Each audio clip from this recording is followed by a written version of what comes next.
Hello, everyone, and welcome back to Potted Plant Entertainment. My name is Chris, and in case you don't know, I review movies and I rank them on a scale of 0 to 100 in increments of 5. Today, we are reviewing one of the coolest movies ever made, Blade. So let's talk about Blade. Blade came out in 1998, and it stars Wesley Snipes, Stephen Dorff, Chris Christopherson, Nabush Wright, and Donal Logue. It was directed by Stephen Norrington, and it was produced by Stan Lee, Lynn Harris, Michael De Luca, Joseph Calamari, and Avi Arad. This movie tells the story of a man who, when his mom was pregnant with him, gets bitten by a vampire, and this ends up making him into a superhero, half human, half vampire hybrid.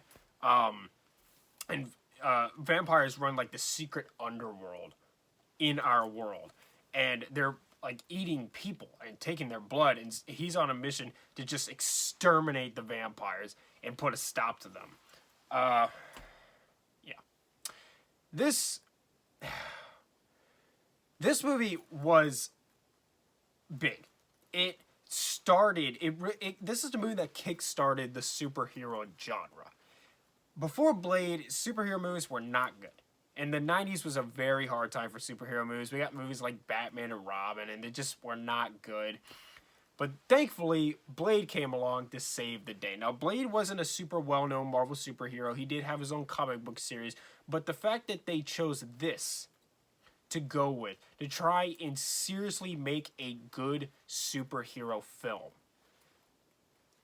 it was ballsy, man. It was, and it really paid off. They said, we're going to make a good movie, we're going to take it seriously, and we're going to do our best to actually make a superhero movie that isn't garbage or cheesy. And they nailed it. It was a risk that they took, and it paid off. Blade, a lot of people contribute Black Panther as the first big African-American superhero. And a lot of people attribute Deadpool for being the first big R-rated superhero movie. Because they forget that this movie, which, by the way, is better than both of those films, came out 20 years earlier. So, Blade is, thankfully, it hasn't been lost to time. It's still, people still regard it as a really good movie. It has its problems, it's not perfect, but Blade is one of the coolest films of all time. So let's talk about it. Oh, and by the way, we are going to be getting to spoilers, just so you're aware. So, this was Marvel's first big budget comic book film. And, like I said, it really paid off. And part of the reason why it paid off is because of Wesley Snipes. Wesley Snipes owns this role. He is so cool in this movie. He is just awesome. He's the essence of awesome. I know that they're rebooting Blade and they're bringing it into the MCU. I'm not really looking forward to it because you know they're just going to make it PG-13, and Blade does not work in PG-13, so I'm not overly hyped for it. If they were to cast this role any different from Wesley Snipes back when they were filming this in '97, I would say that Jason Statham would have worked for this role. Now, Blade is supposed to be black, but that's the second closest I can think of that would be good as Blade. But he owns this role. It is his role. He wants to be here. He really wanted to do. He was actually originally supposed to be Black Panther, but that project fell out, and so he ended up doing Blade. And he wanted to be here so much, and you can tell he wants to be here, and he wants this to be good.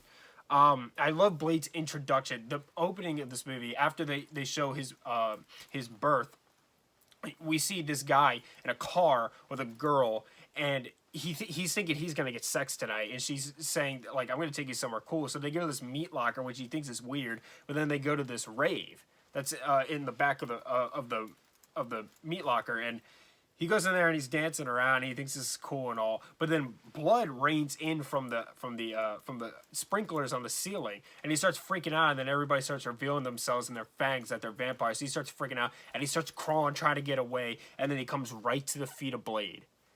And Blade is just standing there, and he looks so cool. and he beats up vampires. It's one of the coolest, if not the coolest, character introduction of all time. I mean, this is right up there with Indiana Jones's introduction, Raiders of the Lost Ark, when the guy tries to shoot him and he turns around and quickly whips it out of his hand, and the guy runs off, and then you see Indiana Jones step out of the shadow. It's just one of those awesome moments. I really love it. Let's see. The action is amazing, and there's a lot of it. This movie is action packed, and it's so good. It's all filmed within camera. Wesley Snipes is really good at martial arts. He's mastered in like, I think like in like 2 or 3 different forms of it, and it shows here. He is fantastic. He gets all this action in camera. You don't need to shake the camera because he can do it all, and it looks really good. The stunt team does a fantastic job in these fight scenes with him. It doesn't look quite as good as it does in The Matrix, which came out a year later. The Matrix held the camera longer. This one has more cuts in it, but it's still like probably the closest thing to it. It really looks really good. And not only is Wesley Snipes cool in this movie, but this movie is just cool in general. There's this great moment at the end of the film when he's fighting these vampires because the villain Frost is trying to become like this vampire god, and he starts fighting his henchmen, and he rips one of their throats out, and then he chucks it at another vampire, which is just so cool. The exposition is handled really well. This isn't an origin story, first of all. This movie, the only origin part of the movie is the opening scene when they show you his birth. Other than that, everything else is just explained very quickly so that they can get back to the action. But the exposition in this film is handled very well. There's a great scene where this cop, who's not a vampire, but he's a vampire wannabe, and he's owned by Frost, and he does his bidding in hoping that Frost will make him a vampire. And he goes to get this girl who was attacked by a vampire that Blade saved. He goes to get her, who is basically our guide throughout this like vampire human world. He goes to get her, and then Blade comes and beats him up, and he explains what I just explained to you about him to her while beating him up. So he's not just standing there saying it, he's doing something exciting while explaining it. The music is really good too. It helps portray the tones of the sequences. Some of the action sequences are supposed to be like more somber and a little bit more serious than others. Some of them are just supposed to make you be like, yes, this is awesome. And others are like, you know, like, this is serious time. And so the music helps reflect that. And of course it has that awesome, cool techno music. The Matrix did the same thing. I don't mean to compare this movie to The Matrix too much, but this movie also has, like, a bullet time sequence in it.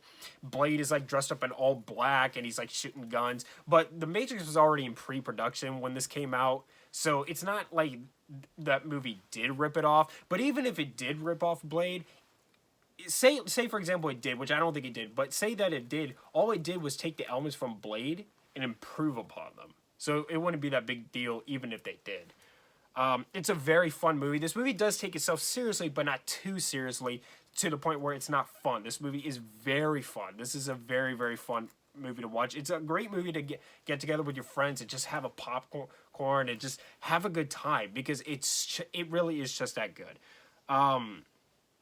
I think the Whistler and Blade are a good duo. Whistler is the guy who found Blade on the streets and taught him how to be this vampire hunter. They have this good bromance. He's a father figure to him, but he's also his best friend.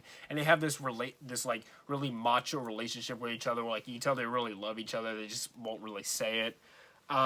Blade has good depth as a character. There's a good scene where he's talking to Nabush. Is that how you say her name? He's talking to Nabush in his room, and he's explaining to her his drive behind this whole vampire thing, and it adds good depth to the character. He's not just this macho guy who's just going around killing people. There's actual depth to his character. The makeup and the prosthetics are really good. This movie also has a really stylish look. My favorite prosthetic in this film is the scene where Wesley Snipes and Nabush Wright go to talk to like this one vampire that's like morbidly obese. I thought that was CGI, and maybe it's CGI to a degree over top. I'm not sure, but they actually did make that. It's a big prosthetic, and it looks really good. I also like how this gets vampires right. This isn't like Twilight or any of these things that makes them all shiny and sexualize them, make them, you know, romanticize them. This movie actually does vampires right. They feel real. They feel grounded. They're not over the top. They're not overly styled. They feel like this is what a vampire would be like in if they did walk amongst us and we just didn't know it. Let's see. So one thing I do want to say in this movie's defense, actually two things I want to say in this movie's defense, is that one of the complaints I've heard about this movie is at the end of the film when Frost and his henchmen have gathered up the vampire board so they can put them into the circle so that they can use them through this ritual to bring this god to go into Frost. This one of the henchmen kills one of the board members, but they need 12 of them. And so a lot of people are like, why did she do that? Didn't they need them? Well, if you count, they actually brought 13, but they only needed 12. So the writers did thankfully think that through, which I will give them credit for, because I originally did not think they were that smart enough to think of that, but they were. Also, another complaint I've heard, and I saw the Nostalgia Critic pointed this out in his video, is that Blade has multiple times where he could have killed Quinn, which is one of the vampire henchmen. He could have killed him, but he didn't. But the first time he tries to kill him, but the police showed up, so he tracked him to the hospital. And then the second time, I think it's just because he was more focused on saving Nabush from like getting hit by the train than he was focused on him. So I don't agree with that. And also Roger Ebert. Roger Ebert was a champion for this film. He didn't necessarily love it, but he thought it was a pretty good film, and he was a champion for it. And he has this great quote from his review that I want to read to you. He said, "At a time when too many movies are built from flat TV-style visuals of people standing around talking, movies based on comic books represent one of the last best hopes for visionary filmmaking." And he was absolutely right. He had no idea what we were in for when it came to superhero films. Because of Blade, we got X-Men, we got Spider-Man, we got Iron Man, and so on. All because of Blade. Blade started this. Blade made this possible. Now, like I said, this is not a perfect movie, so let's go ahead and get into our cons. For one thing, the writing is off from time to time. I can't exactly think of a specific thing right off the top of my head, but there are like times in this movie where you're like, well, what if they had just done this? Wouldn't that have made a little bit more sense? You know what I mean?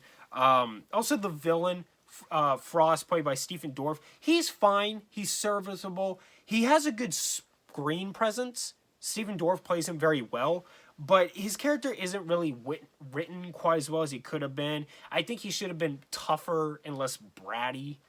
The CGI in this movie is also terrible. I mean, it's terrible. Blade is one of those movies I will never watch in high def because it looks worse in high def. It's one of those movies, I got this on DVD, and I will never upgrade Blade to Blu-ray because it doesn't look as good in Blu-ray. You have to watch Blade on DVD. Die Hard is another one of those movies. You have to watch it on DVD. Terminator 2 doesn't look good in high def. You have to watch it on DVD. And it doesn't even look that good on DVD because the CGI, they were trying to do too much. This movie came out like a year before I was born. And so the technology wasn't there yet, and they were being too ambitious with technology that just wasn't there. So the CGI in this movie really looks pretty terrible, to be honest with you. It really doesn't look good at all. I would say it's not quite, but it is very close. Actually, no, it probably is just as bad as Dwayne Johnson at the end of The Mummy Returns. It's about on that same level. It's really bad. And also, I feel like the scene where Wesley Snipes find out that his mom is actually still alive and she's a vampire now, he doesn't really react to it much, and I think he should have had more of a stronger reaction to that, because she was his main drive behind why he does what he does, and so he should have had a stronger reaction to that. Yeah, so that's about it. I love Blade. If you haven't seen Blade, I just spoiled it for you, but go check out the film. It is really awesome, and I am going to give Blade a 90. Maybe I will review Blade 2. I like Blade 2. Blade Trinity is garbage. I don't know if I'm ever going to watch that again. But maybe I'll review Blade 2 for Halloween. I do like that film. It's not as good as this one, but I do like it. So maybe I'll talk about it around Halloween time. But yeah, thank you so much for watching. Subscribe to Power Player Entertainment for more. Hit the like button. Leave me review suggestions down in the comments down below. Follow me on Instagram at Power Player Entertainment for channel updates. And much love.